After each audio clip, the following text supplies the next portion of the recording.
I Okay. want to welcome everyone again and thank you for taking the time to be with us for the next hour on this New Hampshire real estate update. My name is Therese Lane, and I am with Riverwoods Durham. And I am with our presenter today, Bill Weidacher. And just a few housekeeping uh, notes for you here. As you know, you're all on mute, but we do welcome your questions. So at the end of Bill's presentation, we're going to leave plenty of time to answer all of your questions. You'll see the Q&A box below. So please put your questions in there. And we do welcome any suggestions on improving these presentations. And we would love any thoughts or ideas you have for future topics. So just let us know. So we can get started. But what I wanted to do briefly is tell you a little bit about what a continuing care retirement community is. So Riverwoods is a CCRC, that is the acronym. And we are a not-for-profit. There are over 1,900 continuing care retirement communities around the country. And a CCRC is an insurance product. We are regulated by the New Hampshire Department of Insurance. Our contracts are regulated, and we do report our financial information to the state on an annual basis. So a CCRC provides the opportunity to prepay and pre-insure for what your future healthcare needs may be. So whether in the future you may need assisted living, full nursing care, or memory support, a CCRC is going to provide that level of care for you.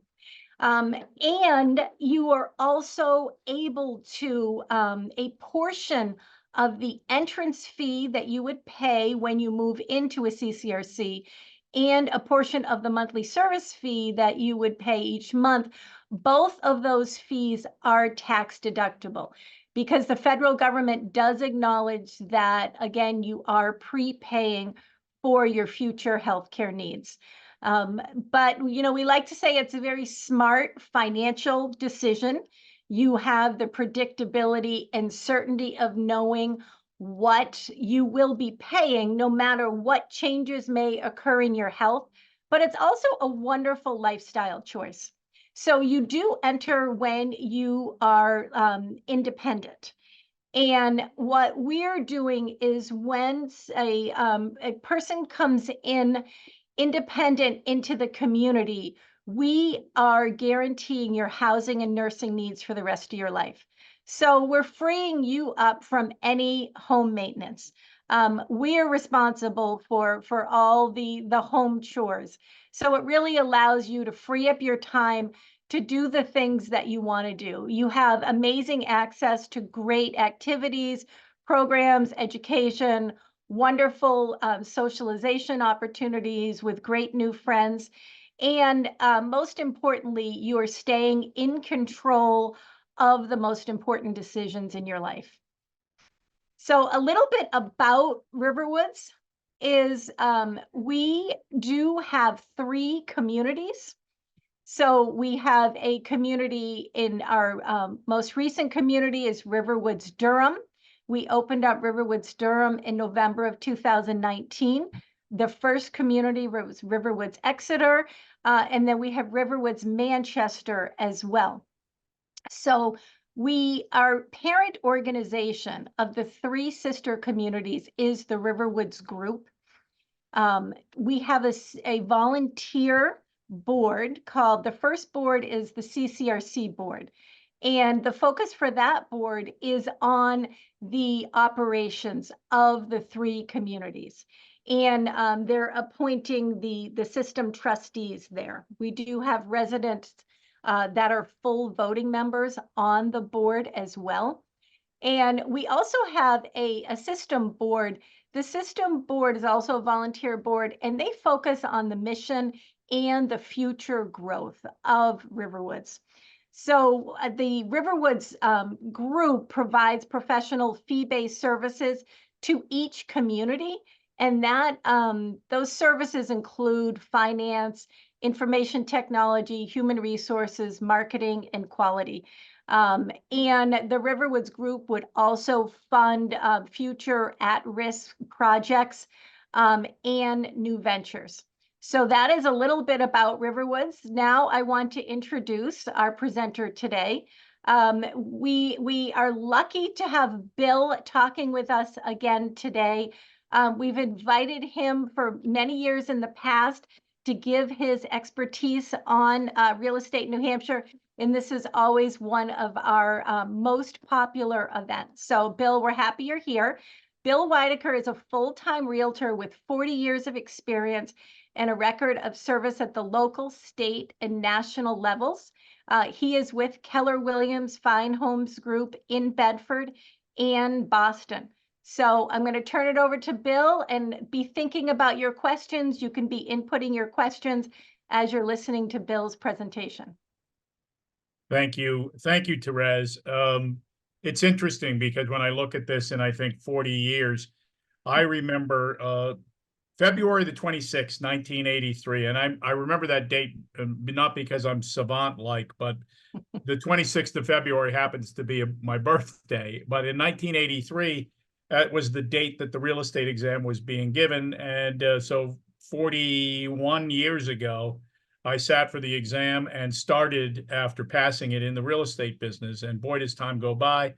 And lots of things have changed in 41 years. And primarily, the core part of the business is the same as it always was. It's a people business and it's a service business. And you very much, I learned very early on, is that you are very much a local housing economist of choice in some ways. And so we're going to talk some numbers today. We're going to talk a little bit about strategy and the market. And so we'll just get right into it because the New Hampshire Association of Realtors, of which I'm a member, assists me in the preparation of this report and this presentation. So I'm very thankful to them. And to give you an idea what we're hoping to cover in our time is the idea of a realtor and representation, what that means to you. The history of the market, because I think it's always fascinating to look back for a period of time. We're not going to go all the way back, but a period of time and the conditions. And then, of course, what is a buyer's market? What is a seller's market? We'll cover that very briefly. And then home buying and home selling in the marketplace today. And then Q&A. We'll leave plenty of time to answer your questions, and I will hope to answer as many as I can. And of course, I'm always available offline if you need me for a question that might be more private in nature. So that's what we're going to cover today. First, the realtors, that not every real estate agent is a realtor. Realtors are members, dues-paying members of the National Association of Realtors. And by being a member, you agree to adhere to a strict code of ethics that goes above and beyond state law and federal law. It is a little more stringent. And then we're going to talk about different types of agency and then disclosure. And so obviously you can represent a seller, you can represent a buyer, you can represent both sellers and buyers. And then there's New Hampshire law that requires certain disclosures when you're working with a licensed professional.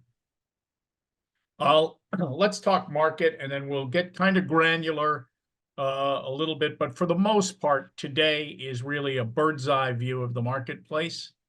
And the reason I say that is because this might give you a general sense of property value, but really the ultimate idea is if you're considering moving, you really want to know, well, okay, this is all good, but what about mine? What specifically does mine mean?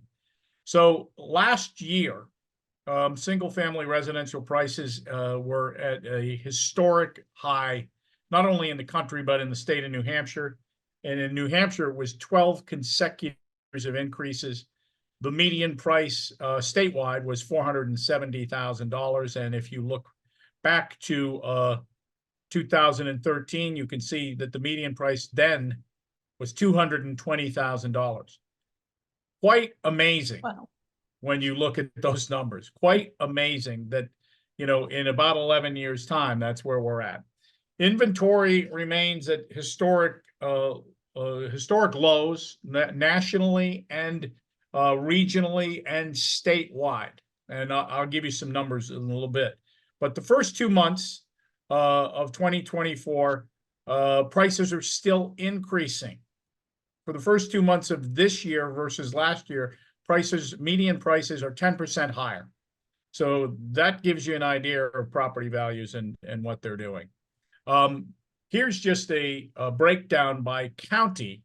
And I'm going to, a little later on in my presentation here today, share with you Hillsborough, Rockingham, and Merrimack County on a little bit more of a granular level, because they represent the three counties that they're the most populated in terms of southern New Hampshire, and they're the three counties that people tend to want to have some attention to. But statewide, last year we reached a median price of $470, and you'll notice that 620 units sold. That was single families, condominiums in the market, and that was down almost 20% over the year previously, meaning there were less homes that came on the market, and also because of that, less sales. If we had more listings last year, there's no doubt we would have had more sales. And we can talk about that a little bit later. But the median price was up in a down market in terms of closed sales. The median price was up because there was no reason with so many buyers out there willing to buy. There was upward pressure on pricing. So we reached that record number of 470. Let's take a little walk down memory lane. And this is from 1998. And you go back to 1998, and you can see that the median price in 1998 was $127,500. Oh, the good old days. And then 8% increase in units, and then a 7%. Let's just look at the very last column, and I think we'll illustrate here. You can see prices went up in 99 by 7%. They went up 15% the following year, 14%, 15%, 11%, almost 11%. And then in 2005, the air starting to come a little bit out of the bubble. First time single digits in 1, 2, 3, 4, 5, 6 years.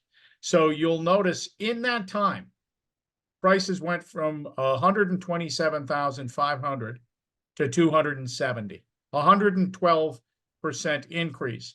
And the slide, I've named the slide here, the unsustainable boom. And, keep in mind, we can all look back historically and remember that there were the beginnings of talk in the mid 2000s about, is there a housing bubble? Where are we? Prices were just going up and up and up, and money was easy to borrow back then. Lots of speculative lending practices. So here we are, 2006. You'll notice the first decrease, 1.9%. 2007, 1.6%. Here's where it gets really interesting.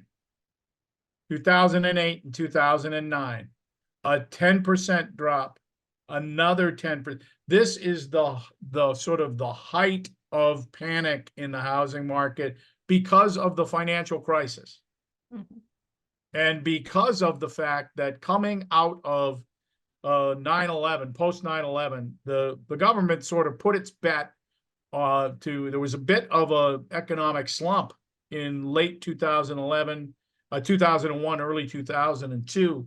And so the government put its bet on housing and automobiles, and they made housing attractive for everybody to get one if they wanted one, to the point where there were lending practices where you could just state what you made, and they weren't checking credit. They were just saying no verification, no credit. The only thing was you still had to make payments. So it wasn't no credit, no down payment, and no payments at all. You had to make payments. And here's what happened. You'll notice that there was a 24% drop in price. Now, I want you to be aware of something here. It wasn't 24% overnight. It started in 2006. And then you could see where we really got kind of overshot in 2009. There was a little bit of an increase, but then again, 2011, 6% drop. And here we go. Here's the ride from that point on.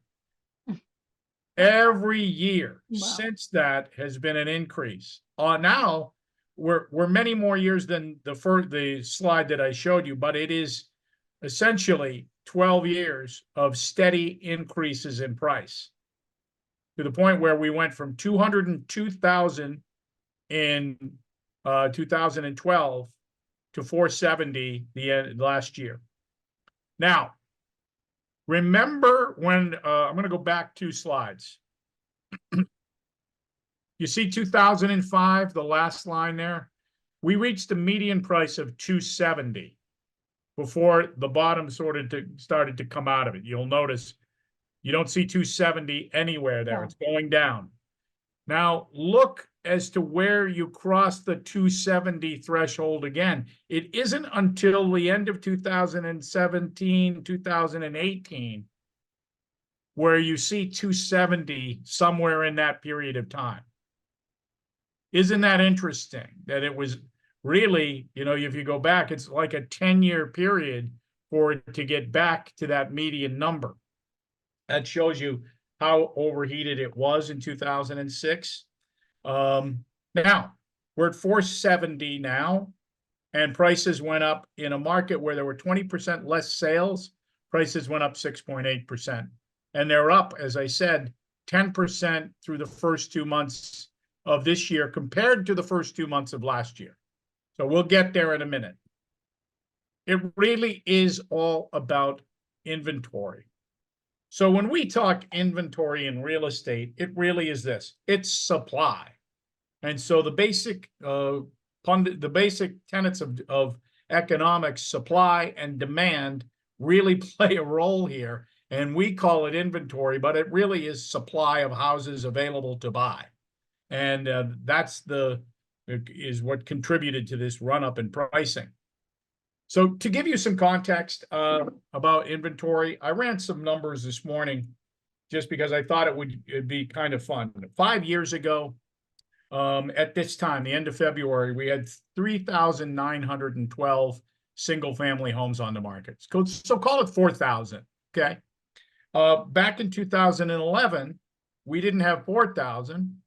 We had 14,500 houses on the market. So I know the question you're all asking: how many today?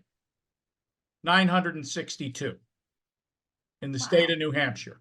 Wow. So there's less than 1,000. 5 years ago, there were 4,000.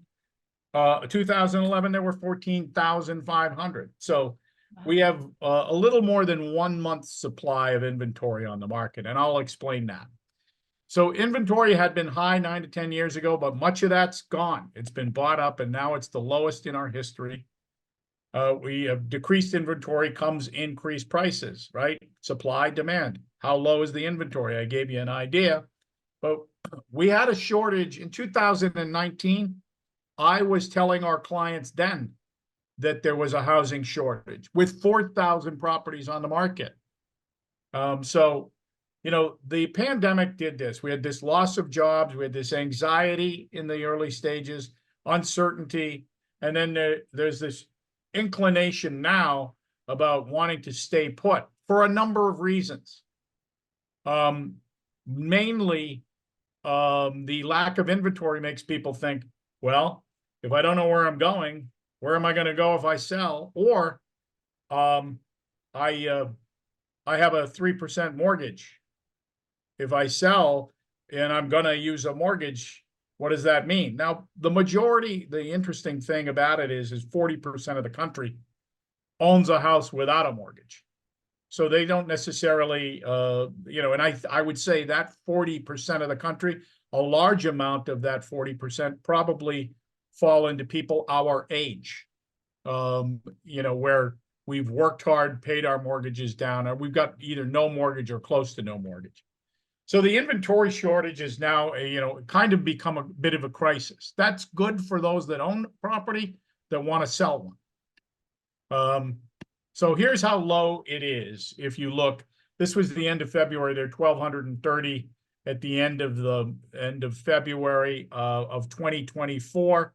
That's single families in yellow, and then condos were in the blue. So you'll notice inventory has moved up just a bit from 2022, but not enough. Not enough. And you'll notice, you can see the chart below at the bottom of your screen. That gives you a sense going all the way back of 2006 to now. And just all you need to do there, rather than look at all of the ups and downs every single year, that just sort of showed some seasonality, because you'll notice every year there seems to be a bump in inventory. It kind of increases and then decreases and then increases and decreases year to year. And that's just the seasonality. More properties come on the market in the March, April, May, June part of the year. And so you see an increase in inventory. And if you look at condominiums, there's literally, when you think there's less than 400 condominiums available in the entire state, there are some cities and towns where there's, 1 or 2 condominiums on the market in the entire town. So that's how low inventory is. A buyer's market is the market I was talking about in 2011. Inventory was high. There was lots to choose from. Buyers had more leverage.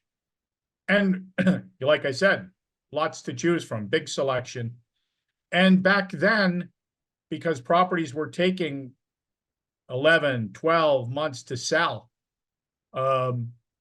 sellers were more likely to price more aggressively, more likely to offer incentives, closing costs, things of that nature. So the incentives were much higher. Now, a seller's market, obviously we're there. It's low inventory. Property owners have the leverage. We are still seeing lots of offers come in on properties, more than 1, 2, 3, 10, 20, depending on the property. And then buyers are very likely to offer over asking price. So list price to sale price ratio. List price used to be the start. It still is the starting price, but list price used to be the starting price, and it was how much less am I going to get it for as a buyer. And now the buyers don't ask that question. They say, how much more am I going to get it for from the list price? So a balanced market, we're nowhere near that, but that's where both buyer and seller are kind of on an equal playing field. And that really is all about inventory. A balanced market is 6 to 7 months supply. And let me explain that to you. It means that's the amount of months that it would take for all of the inventory to sell if nothing else came available.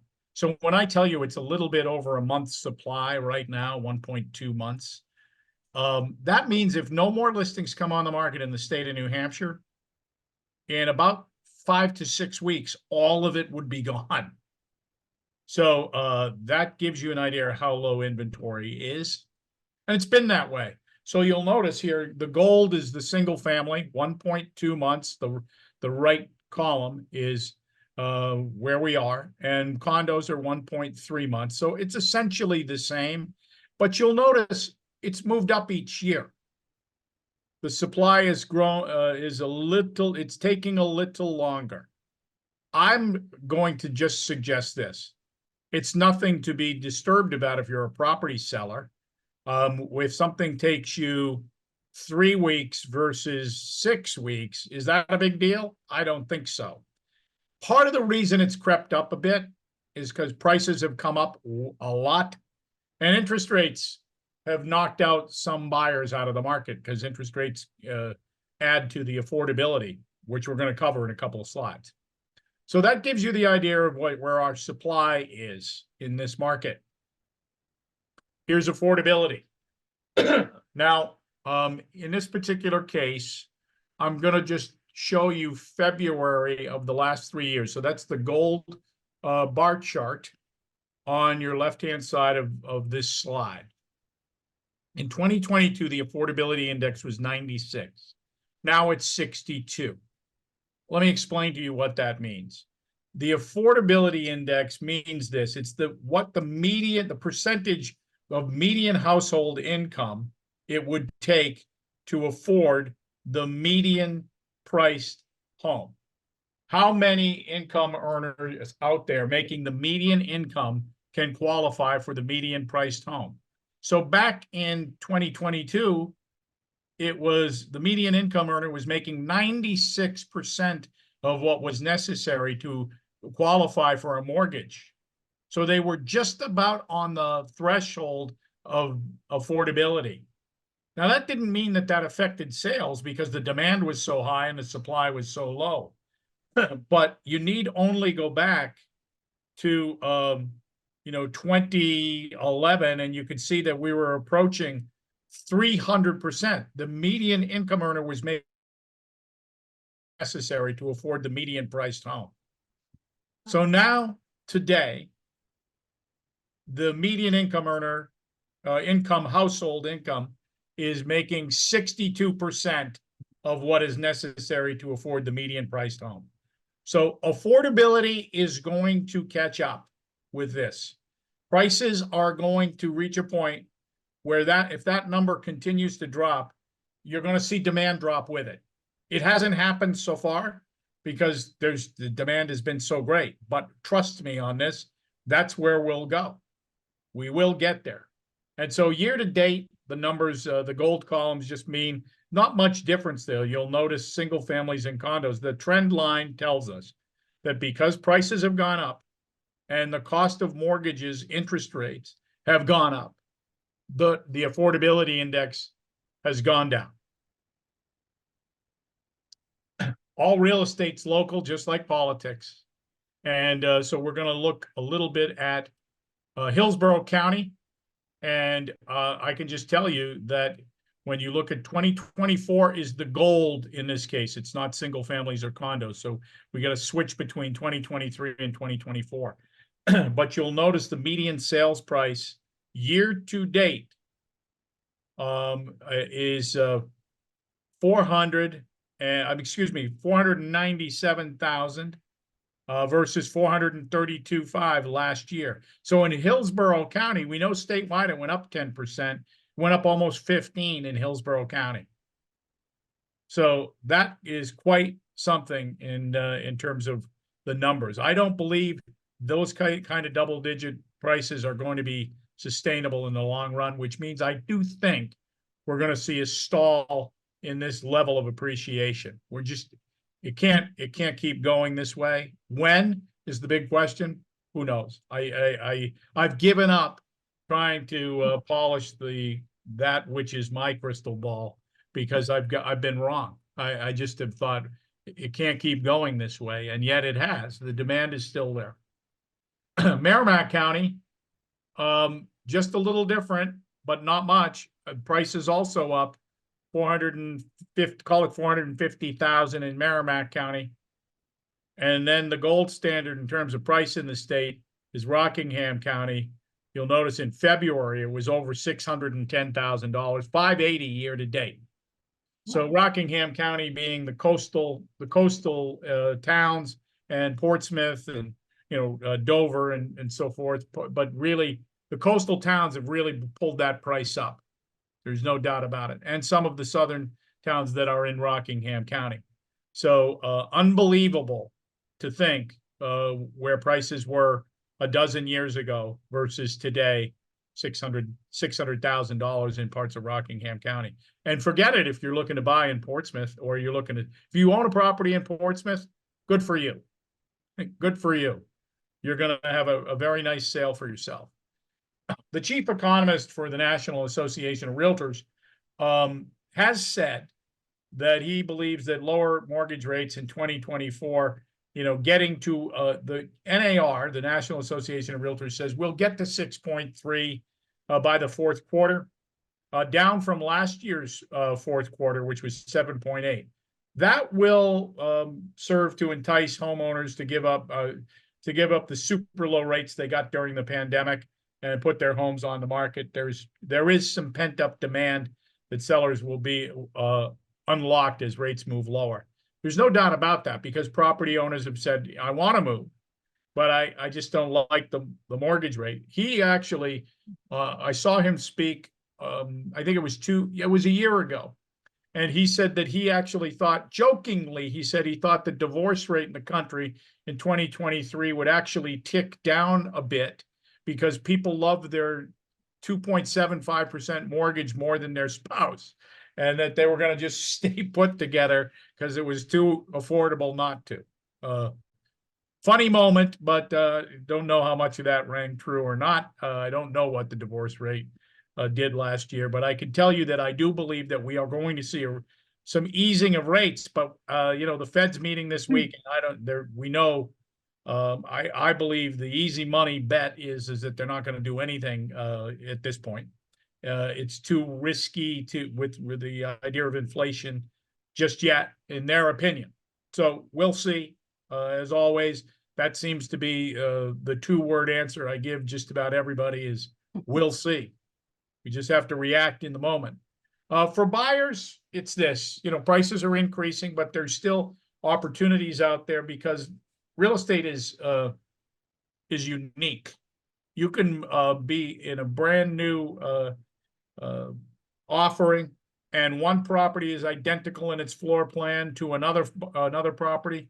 But what makes it unique is one could be on one side of the street facing west, the other could be on the other side of the street facing east, and both have unique opportunities in terms of what's desirable to the buyers out there. So you got to realize real estate always has uniqueness. It's called homogeneity.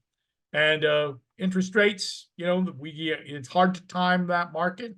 But if we do believe that rates are going to move downward, there may be refinance opportunities. Hard to know. And I wouldn't bank on it because you just never know what the future holds in store. I think most people believe that there'll be less, but I wouldn't make your buying decision on interest rates being less because nothing can be guaranteed. So sellers, take advantage. Prices are at historical high numbers. Inventory is low. We know that there's multiple offers. You're hearing it from your friends out there that have put their homes on the market in the past year or two. You've got all of the leverage, and spring is a good market to sell in, primarily because the weather's decent, and most of our homes look pretty good when things green up and the leaves come out, and we get out of what I call the dark months. Even though seasonality has disappeared in the last 4 years in this market, there has been very little seasonality. It's been spring for 48 months, it seems. So bottom line, it is a hot seller's market, no doubt about it. And, you probably knew that coming in. We just gave you a little bit more meat on the bone in terms of the numbers. And this just came out this past week. And that is Realtor.com has what they call a hotness score, the hottest markets based on home searches in the marketplace in the country. And so Manchester, Nashua, they call that the one market. Manchester/Nashua was the #1 hottest market in the country. To give you an idea, Worcester, Massachusetts was #3. Rochester was #2. #6, the Boston-Cambridge Newton market had received a lot of searches. Hartford and Providence were #7. Hard to believe that they kind of bunched those together. But Concord, New Hampshire was #9. So 2 out of the 10 hottest markets were Manchester, Nashua, and Concord. So in the top 20, Portsmouth didn't show up in that market. I think that's probably lots of hotness market is driven by by pricing as well. And so you can see the redness or auburn colors are or autumn colors are the hotness, a little more hot than the blue. The blue is a little cooler. So just for what it's worth, it's kind of an interesting thing. It's good for us because look at New England. We're in kind of a hot housing market for sure. For sellers, obviously getting ready, you choose a realtor, help determine, a pricing strategy, do some inspection of the physical plant. Like I am going to, if you leave here with anything today, is engage, I tell all of our clients, talk to me, talk to us before you put your home on the market and before you do all of the repairs you think are necessary. Because oftentimes we can save you some money because you may not need to do all the things you think you need to do. And the last thing I want to tell a property owner is when they've spent all kinds of money, oh God, I wish you hadn't done that. Because it might not be, yes, you'll get a return, but your point should be, am I getting a dollar for a dollar return?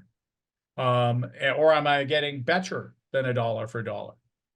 And then lastly, prepare and stage. And staging is I don't think, when we hear this term, lots of my clients when I meet with them, they think, well, staging, I got to take everything that's mine out of my house and put in everything that's sterile in my house and depersonalize the property to the point where I don't even recognize it. That's not what we're talking about here. It is really, I would say you got to focus more on the preparation than the staging part. And I tell people, look, paint is worth $50 in the can. That's worth thousands on the wall. And oftentimes, just freshening a place up is the coin of the realm. And most people, when something looks clean and fixed and ready, they judge what they can't see by what they can see. And if everything needs a little bit of repair from just the initial eye view, they start thinking, well, if this is what I'm going to need to do, then I'm going to probably have more work on my hands on some of the systems in the house as well. So oftentimes getting the house ready by really getting it a little decluttered and a little bit prepared is the key. It's property preparation, not staging. That's what I got, and I left us plenty of time for questions, but I know you want to cover the next workshop, Therese. Thank you, Bill, very much. That is certainly great news for sellers. It's really amazing. So please be thinking about your questions. Down below is the Q&A box. We've left plenty of time for Bill to review your questions. As you are typing in your questions, I did want to let you know that our next online workshop is going to be held Tuesday, April 16th at 1 o'clock, and it is Mastering the Art of Change. That is being presented by Diane Lang. She's a therapist, educator, and life coach. We have a QR code here for you. You can please register for that. We already have a number of people. I think we have about 60 already registered for that. So that should be a great workshop coming up next month. So let's turn over to your questions. Again, you can put them in the Q&A box. So Bill, as I was quickly looking at these questions, as you and I discussed before we knew what would be on everyone's mind, and the first few questions here for you are related to the recent events in the news. Real estate agents' commissions are being changed as we meet. What will this mean for people buying and selling their homes? Well, it's a good question. And essentially, the National Association of Realtors entered into a proposed settlement last Friday. There was a lawsuit that originated out of Kansas City. and to some national acclaim because they won their claim, and then of course it was immediately appealed by the National Association of Realtors and lots of large real estate companies, many of whom have settled prior to going back to to appeals court. And the National Association has entered into a proposed settlement as well. And let me give you the gist of what the case really rested upon. The case rested upon this: for decades, as long as I've been in the business, and really probably a decade or two prior to that, so 50 to 60 years of practice, was that a seller would list their house. They would pay a commission, which was negotiable with their realtor, and that fee was a percentage. And that realtor paid some of their fee collected to the agent working with the buyer. And in some cases, the rates could be as much as half, but really that too was negotiable between the seller client and the agent agreed to pay a portion of their fee collected and out of the total to the buyer agent. The whole crux of the case was that the fee paid, because it was bundled together, the seller was paying a higher fee than if the buyer agent and buyer negotiated the fee themselves, absent the seller having already offering a fee. The bottom line is this is where I think if I look at all of the proposed settlements, so the settlement that came out this Friday from the National Association of Realtors is 108 pages long. And I am about 25 pages into it. I've read the executive summary, and essentially where I see this all going is there will likely be a decoupling of the fee offered to the buyer agent from the listing agent. It looks like the listing agents out there are going to be prohibited from putting it in the MLS system that they're offering a buyer agent fee. So that's going to disappear. It does not mean that the listing agent can't offer some of their fee to a buyer agent. It just means it can't be in MLS, and that it will essentially be open market between buyer's agent, seller, and seller's agent. I'm very interested to see where this all goes. I've always felt like when I think about what fee I charge to a seller for my services, absent the buyer agent services, or what fee I charge to if I'm working with a buyer client, what fee I charge to a buyer client, I believe, my number is well worth the services I provide, and then some. Partly because I think, I can have these discussions with specifics regarding rates offline, but I feel like, can I save my client or potentially get my client what they're looking for? And I think absolutely I can. I think when people ask, why is your fee what it is? I often say, well, if it isn't worth it, you shouldn't hire an agent. Mm-hmm. Right? So where this all goes, listen, today's what, Tuesday? Is today Tuesday? Yeah, it's Tuesday. So we're, 4 or 5 days on the other side of the proposed settlement. It's got to get adjudicated, as do all of the other settlements that have been entered into by the large real estate companies out there. None of them have been adjudicated yet. I think they'll all get adjudicated together. And the anticipation is that we will have some clearer runway on how things are going to operate sometime in July. That may be, whenever you think, all right, this is just got to get through the courts. What I've heard from chief counsel from the New Hampshire Association of Realtors is that just getting it through the courts may take the better part of 2.5, 3 months.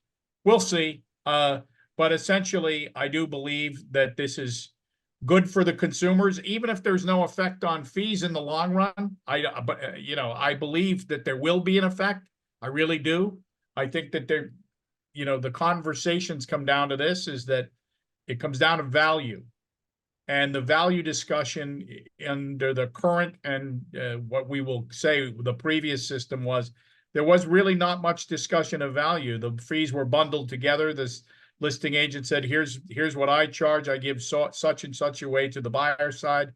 And the buyer and buyer agent didn't really discuss the fee in enough detail as I believe is necessary. Not all agents, but a fair amount of them just said, I'm going to take what the other agent pays me. So I think this unbundling is probably a good thing for the consumer. And I've seen so much change in our industry over 40, going into my 42nd year.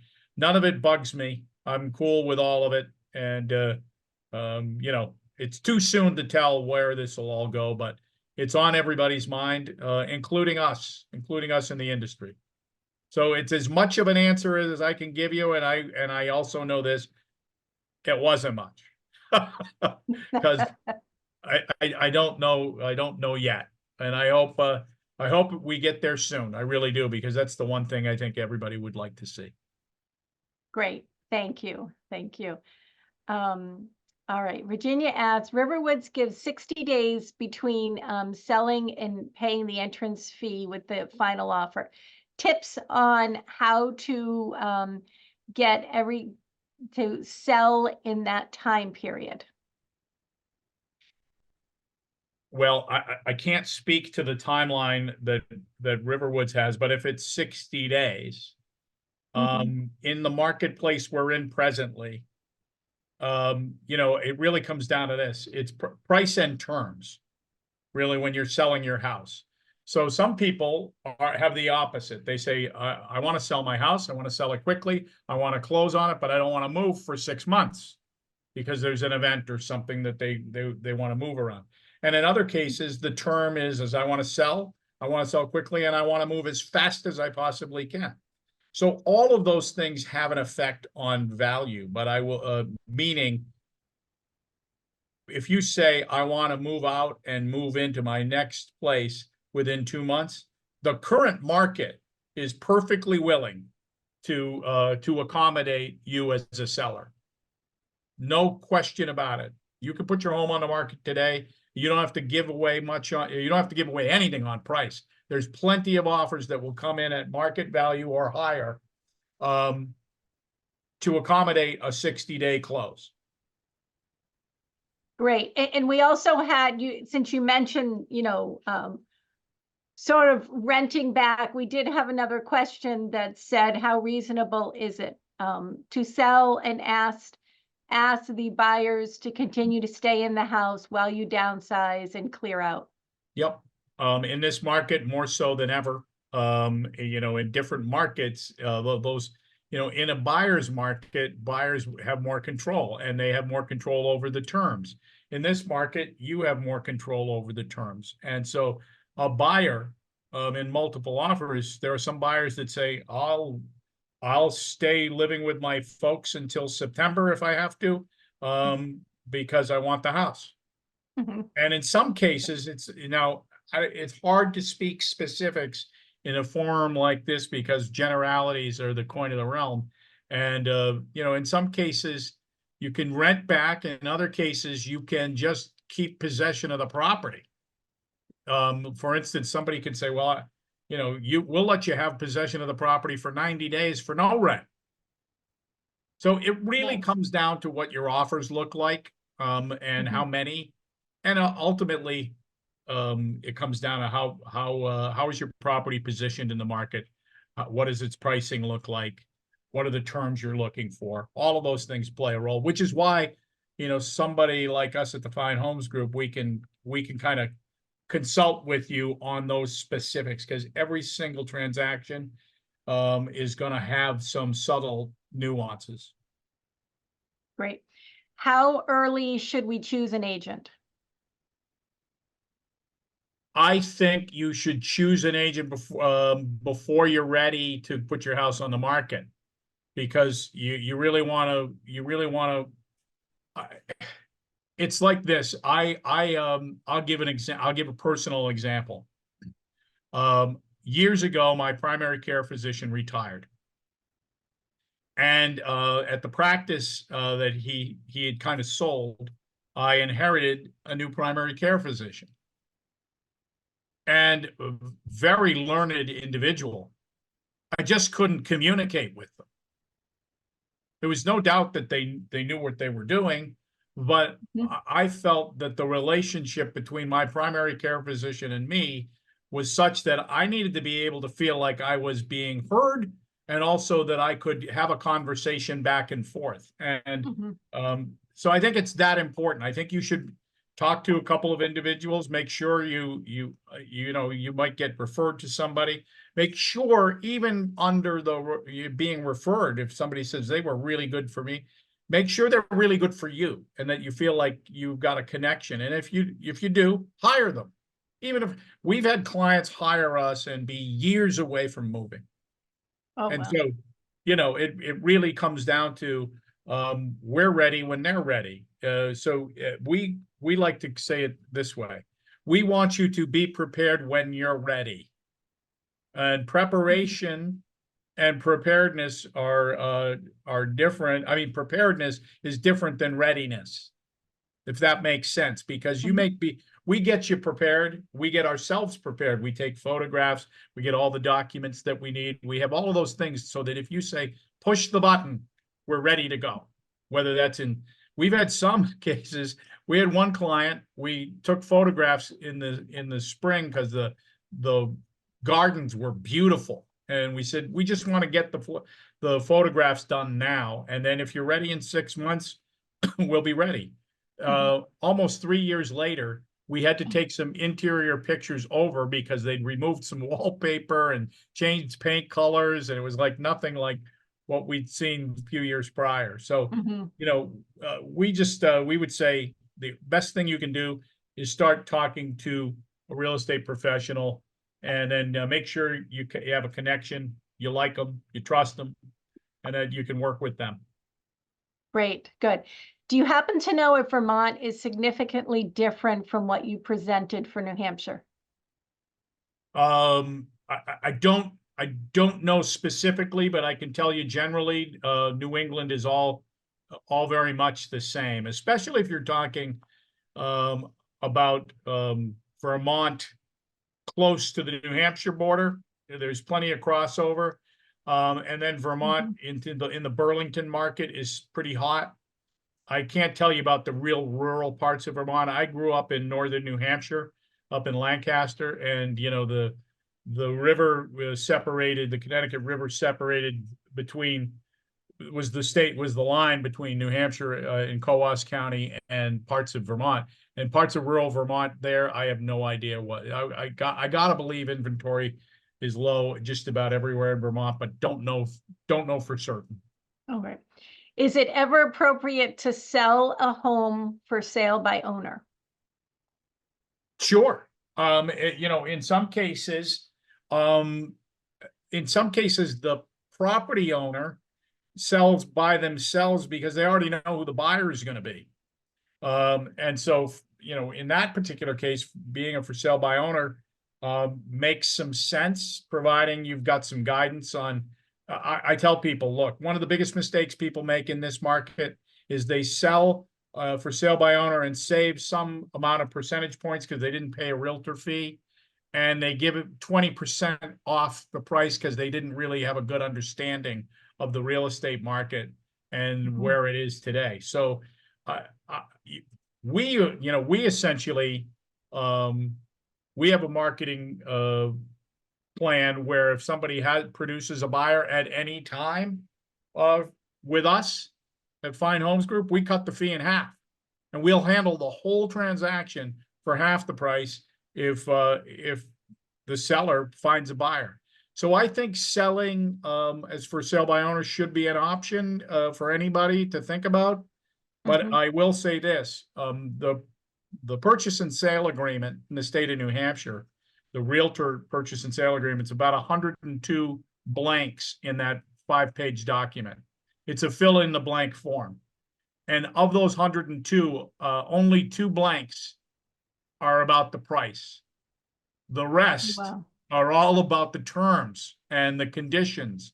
And I tell people, a good real estate agent can save you and save your hind, if they know how to practice. A mediocre real estate agent might not. A seller who hasn't sold in decades, it can be perilous. But listen, it should be an option on the table, especially if you've got a family member that wants to buy it. Call your if you got a realtor, call your realtor. If not, you can call us. But the bottom line is you should at least have a conversation regarding value and say, you can get an attorney to handle it too. So just those should be options out there. Great. Okay. Should we repair our house in order to sell? What should we do and what not to do? Yeah, that is a case by case basis. I'll give you an example.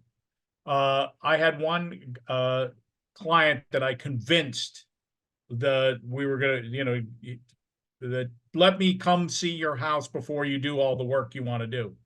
And one thing he had scheduled was repaving the driveway. He was like 2 weeks away. And I said, it's not going to give you, the driveway was not that bad. His idea of what the work needing to be done and my sense of what the market was willing to accept were so radically different. It saved him $15,000. Oh, wow. So, I personally, I think what you got to do is come up with a plan as to what you're going to do with a realtor, because otherwise you may do things that don't give you any money back.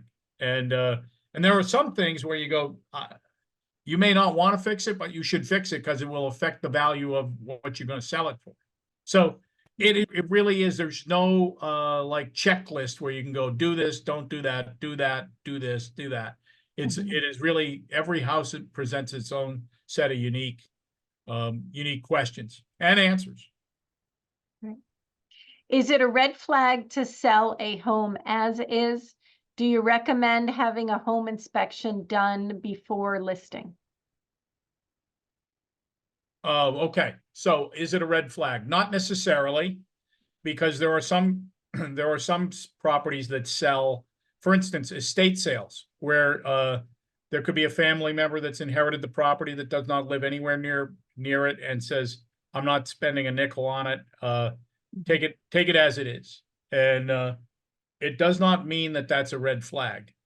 But oftentimes, I have found that buyers out there, whether they're investors buying as is, or buyers buying a property for themselves to live in, tend to overestimate what the repairs are going to be to a property. And so they can factor that into what they're willing to pay for a property. So as is does not absolve you from disclosure of material defects.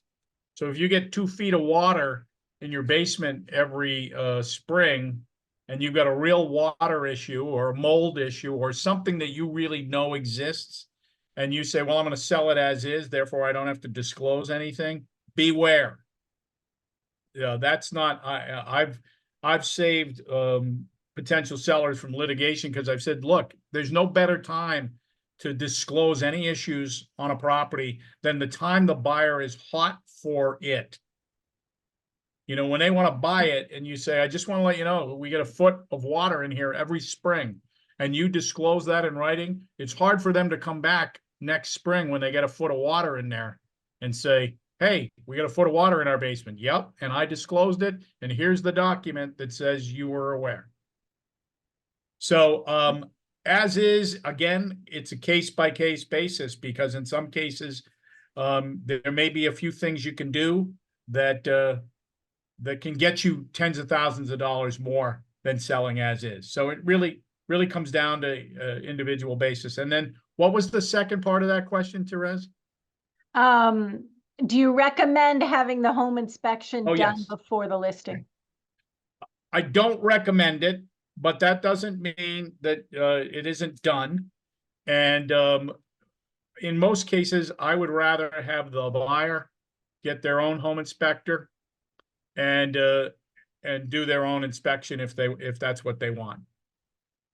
Because inspecting a property at a deep level, something could come up that you have no idea about, that you didn't really want to know, but now that you know, you got to disclose. And so I tell people, look, you have a duty to disclose what you know. What you don't know, you don't know. And if you put your property on the market and a home inspector uncovers a problem for the buyer, oftentimes that buyer is willing to negotiate how that repair will be done. If you find it and you disclose you've got an issue, most buyers are going to say, well, I may want that fixed before they even offer. So I don't recommend it because buyers are going to get their own inspector anyway.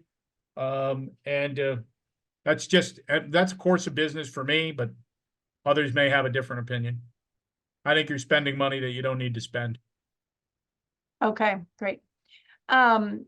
When you've chosen an agent who is with a larger firm, will the agent you've chosen be the only one dealing with your property?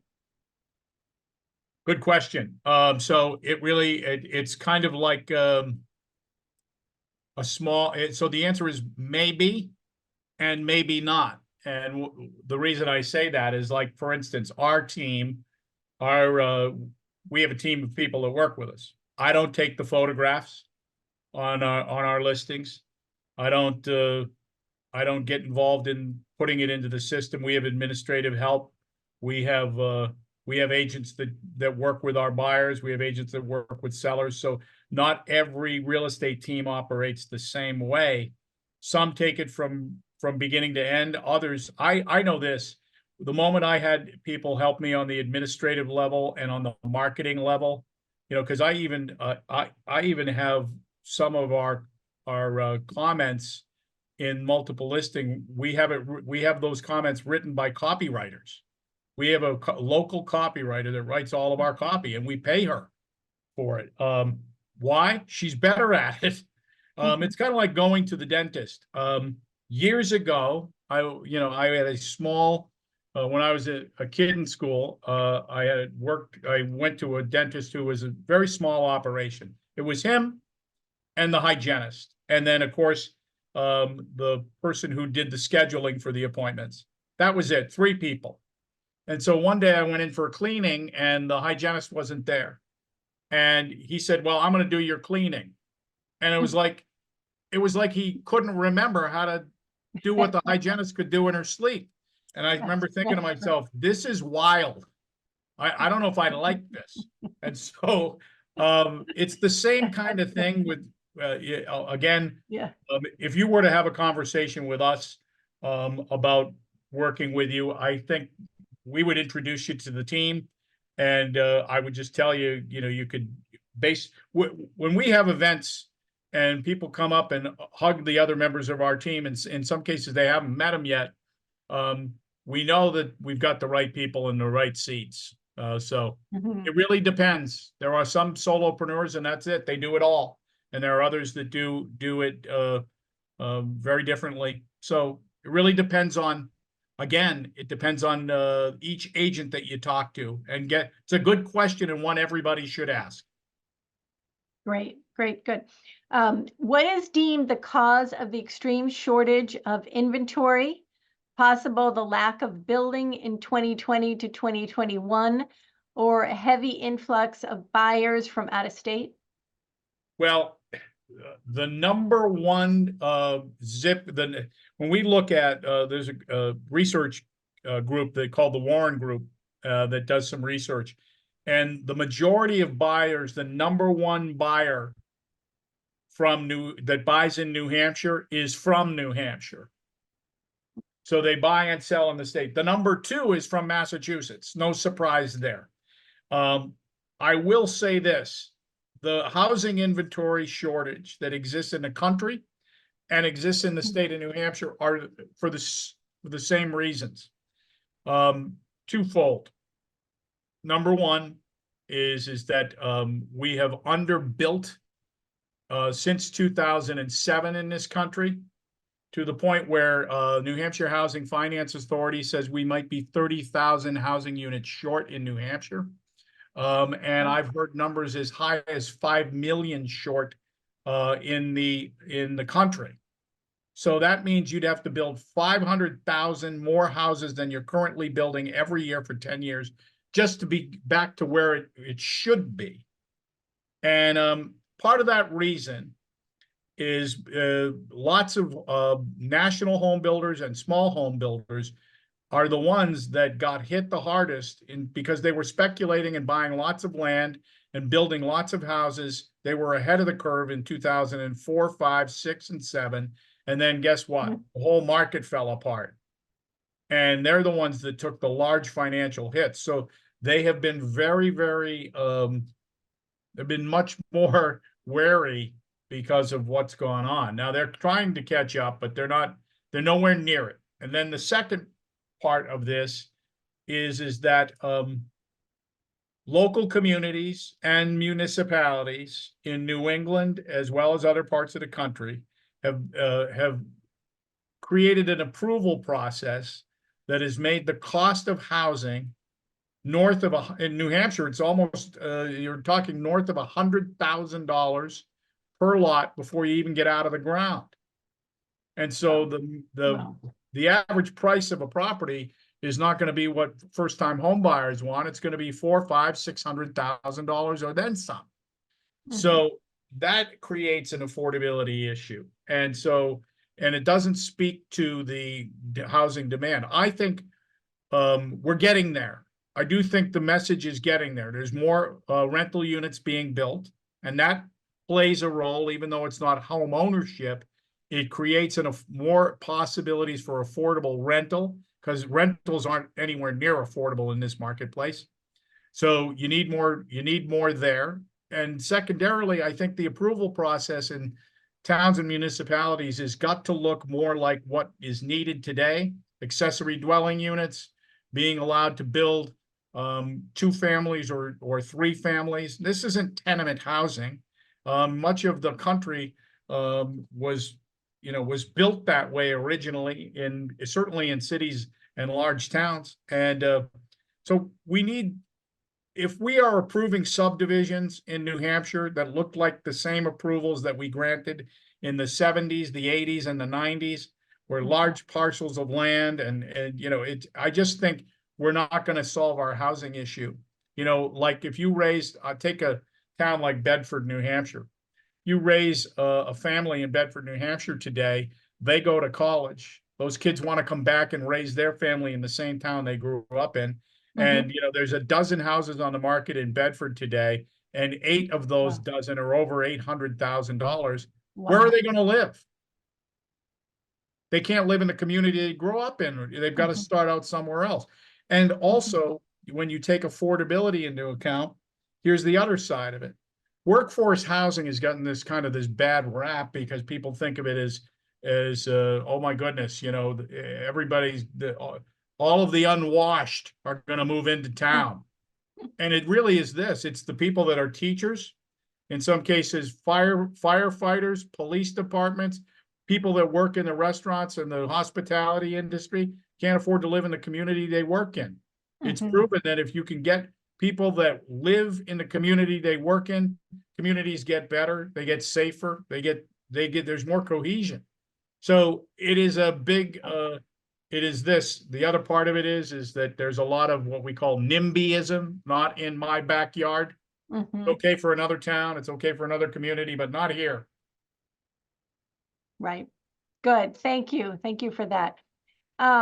For a seller or buyer, is there an advantage listing with a realtor in a fairly large as opposed to small firm? Will a seller's listing be available first to the realtors within a firm? So the back end of that question is any firm that lists your property, whether it's a large firm or a small firm, knows about it prior to anybody else, right? Even if I'm a firm of one, I know about that property coming on the market before the world knows, and before any of the technology sources out there that show when houses are available. No, they don't know, but the single listing agent knows before anybody else. And if they work at a large firm, the people in that firm can know before anybody else. Your question about a large firm or a small firm comes down to this: what's the track record of the agent you want to hire at the small firm or the large firm? How do you feel about that individual representing your interests? What's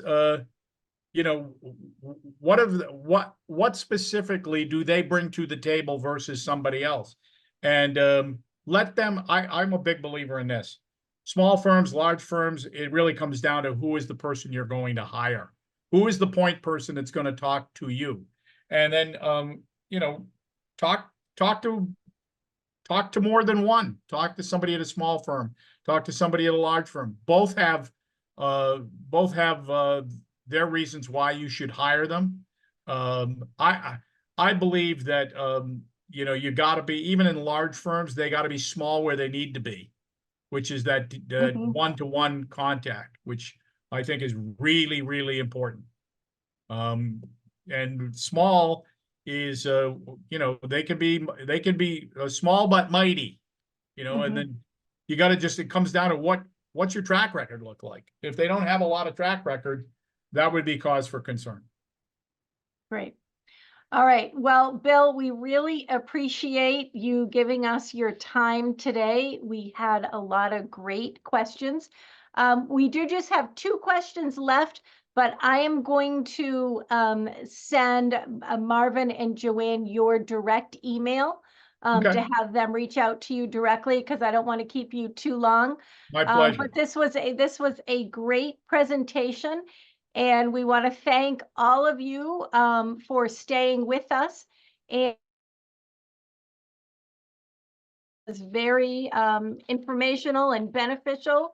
I know for a lot of people who are thinking of selling at this point, it's still all good news for New Hampshire. So, Bill, enjoy your time down in Florida, and thank you again. My pleasure. All right. Okay. All righty. Bye-bye. Take care. Yeah.